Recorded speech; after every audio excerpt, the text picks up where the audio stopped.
been waiting years for. And in just a few short hours, the new LIRR terminal Grand Central Madison will be open and ready for use. All right, the new service promises to shave off valuable travel time for people coming into Manhattan from Long Island. Arthur Chan joins us live from Grand Central tonight. Arthur, this definitely has been a long time coming. That's right. It's not been years they've been waiting. Maybe it's been decades. It's been almost 2 decades since they started construction here, and tonight the MTA says they are finally ready. And if you look around Grand Central tonight, you'll see some familiar signs, like on this door here. It says the shuttle 4, 5, 6, 7. Above it, it says Metro North. All normal. But above that, that's new. Long Island Railroad starts coming in here tomorrow morning at 11 o'clock, at which point history will be made. Testing the phrase better late than never, the MTA's long-awaited East Side Access service is finally arriving. On Wednesday morning, the first LIRR train carrying commuters will pull into Grand Central, marking the end of Long Islanders who work on the east side of Manhattan from having to overshoot the east side, ending up at Penn Station, owing to backtrack. I think it's a great option if we were going to go out during that time, definitely. For the MTA, it is a costly accomplishment.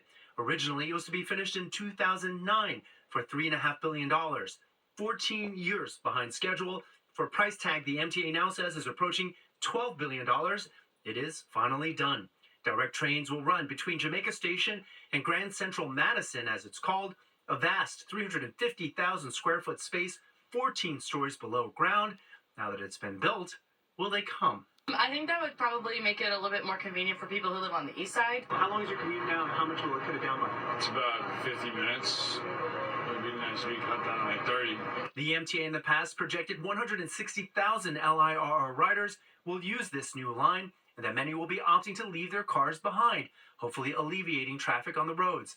The added service also gives drivers a mass transit option ahead of congestion pricing being implemented. Service on the new line will cost New York $300 million a year, according to the transit advocacy group Riders Alliance, leading to calls for Governor Hochul to also add service to city subways and buses, which 5 million New Yorkers use each day. We're asking for basic fairness. We're asking for the governor to include in her budget much more frequent subway and bus service for the millions of New Yorkers who depend on it, compared with the relatively small number of people who will take the Long Island Railroad to Grand Central Madison. Again, as of tomorrow morning, the East Side Access Project bringing Long Island Railroad into Grand Central will start running. The MTA describes it as a sort of soft opening. They say for the next 3 weeks, they want people just to get used to the fact that there is this new option for them that comes into this new destination, at which point they will start running service in earnest. We're live tonight at Grand Central. Arthur Chian, Fox 5 News. Natasha, back to you. All right, Arthur, thank you. And the MTA is making space for more strollers on city buses. This comes after a successful pilot program launched in September. The Open Stroller program will be expanded to at least 1,000 buses serving additional routes in all 5 boroughs.